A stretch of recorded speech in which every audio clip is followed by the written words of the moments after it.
is Gerard, Sunday School Director for New Spirit Baptist Church here in Dallas, Texas, where the Reverend Otis Grimes is pastor. And I've been Sunday School Director for over 46 years now. The Sunday School lesson for today, October the 2nd, in the year of our Lord 2022, is the birth of Moses. And the scripture references for this lesson are taken from the book of Exodus, the 2nd chapter, and the 1st through the 10th verses.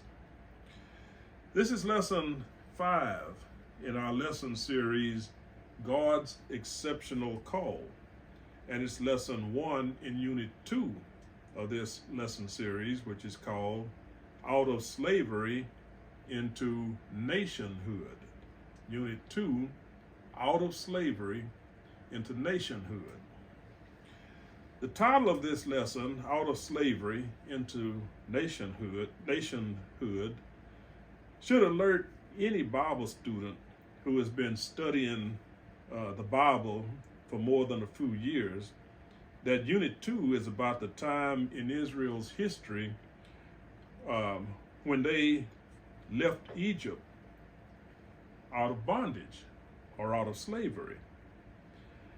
The promises on their way to the promised land, when they left Egypt out of bondage or out of slavery, and they were on their way to the promised land, the land that God had promised Abraham, Isaac, and Jacob that he would give to their descendants, who of course are the Jews.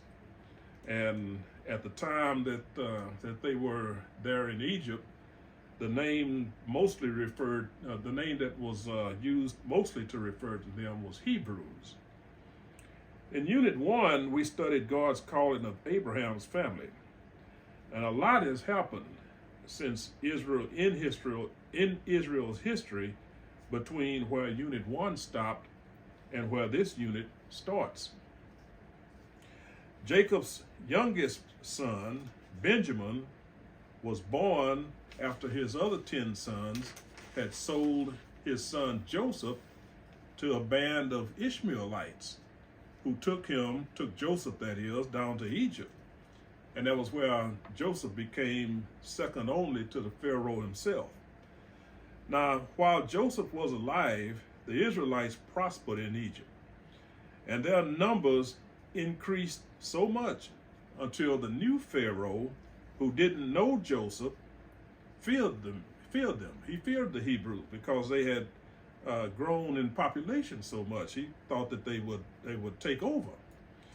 So he put them into bondage, or he made slaves out of them. Then he ordered that every Hebrew boy that was born be thrown into the Nile River. Every Hebrew girl would live, but every Hebrew boy, Pharaoh ordered to be thrown into the Nile River. Now, he did this to try to keep the Hebrews from continuing to grow in number. It's about this time that our printed text begins. And so reading the scriptures, the reference scriptures from the New International Version of the Bible, excuse me, Exodus, the 2nd chapter, the 1st through the 10th verse, is as follows. Now a man of the tribe of Levi married a Levite woman, and she became pregnant and gave birth to a son. When she saw that he was a fine child, she hid him for 3 months. But when she could hide him no longer, she got a papyrus basket for him and coated it with tar and pitch. Then she placed the child in it and put it among the reeds along the bank of the Nile. His sister stood at a distance to see what would happen to him. Then Pharaoh's daughter came down to the Nile to bathe, and her attendants were walking along the riverbank. She saw the basket among the reeds and sent her female slave to get it.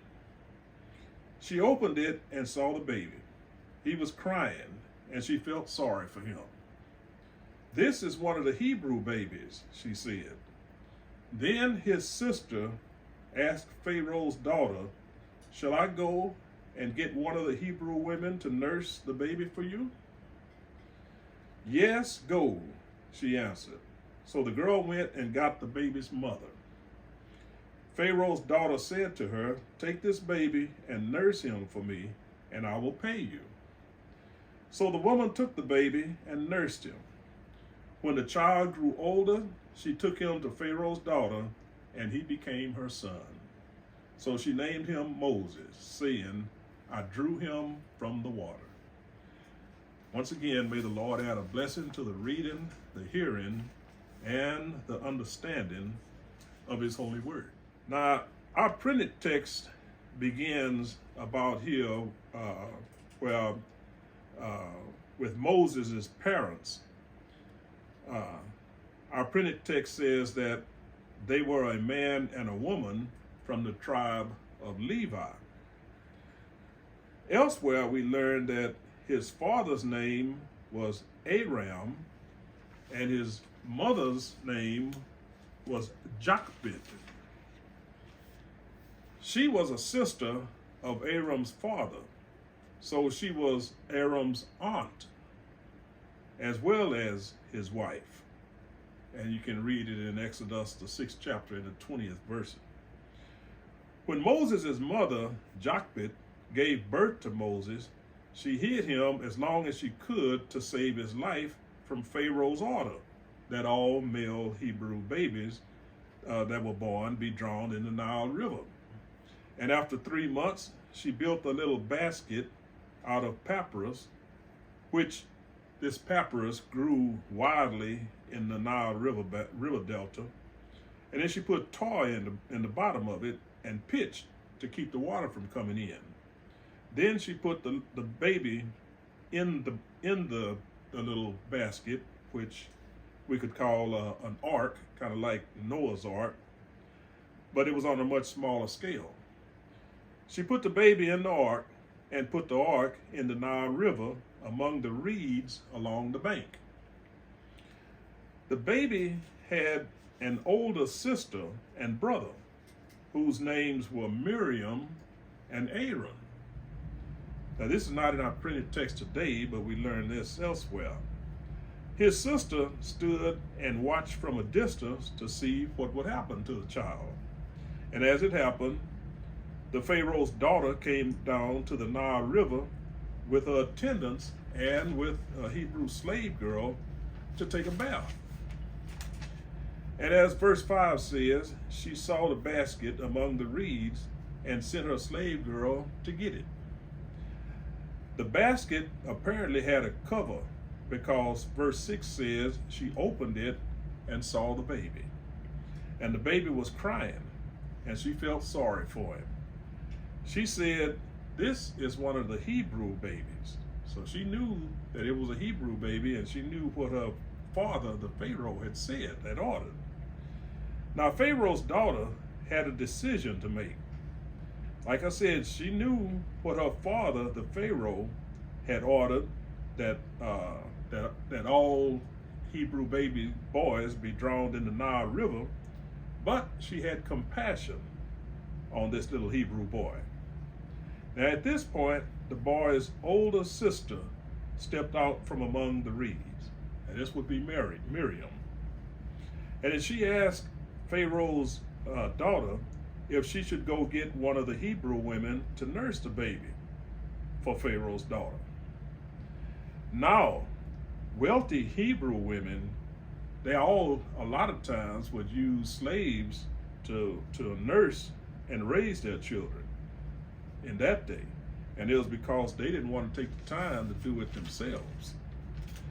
Now, this is probably what tipped the scales for Pharaoh's daughter to make her decision whether to obey her father, the Pharaoh, and have the baby drowned in the Nile River, or to save him.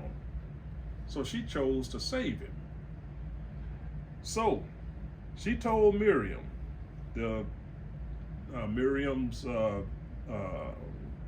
told Miriam, the baby's sister, older sister, She said, yes, go. So Miriam went and got the baby's mother. Now, when the baby's mother came to Pharaoh's daughter told her to take the baby and nurse him for her, and that she would pay her. So, of course, the baby's mother took the baby and nursed him. Now, here we have, an ironic situation here. Pharaoh had ordered all Hebrew boys to be drowned in the Nile River. Pharaoh's own daughter had compassion on a Hebrew baby boy, and now the Hebrew baby boy's own mother would nurse him and be paid to do it. So now that is an ironic situation. And when the child grew older, his mother took him to Pharaoh's daughter, and he became her son. So the child, who we know was Moses, grew up in Pharaoh's house in royalty. So he was well taken care of. Now, Pharaoh's daughter named the boy Moses, which in ancient Hebrew or ancient Egyptian language apparently means I drew him from the water. Now, we don't know if Moses' mother knew Pharaoh's daughter would be at the Nile River for a bath at that very time that all this took place. And we don't know if the baby's mother knew that Pharaoh's daughter would have compassion on her baby, especially since Pharaoh had ordered that all Hebrew boys be drowned in the Nile River. We do know that nothing happens unless God permits it to happen, or unless it is his will, or because it accomplishes his greater purpose. Moses would be the one God would use to lead his chosen people of the Old Testament out of bondage in Egypt. So he worked in Moses' life ever since his birth to accomplish his will. Now, God has chosen us too to accomplish his divine will, which is to spread the gospel of Jesus Christ in order that all people will be saved and be reunited with him in heaven. The birth of Moses. I hope you've gained at least one thought from this Sunday school lesson. May God bless you, and may he ever keep you.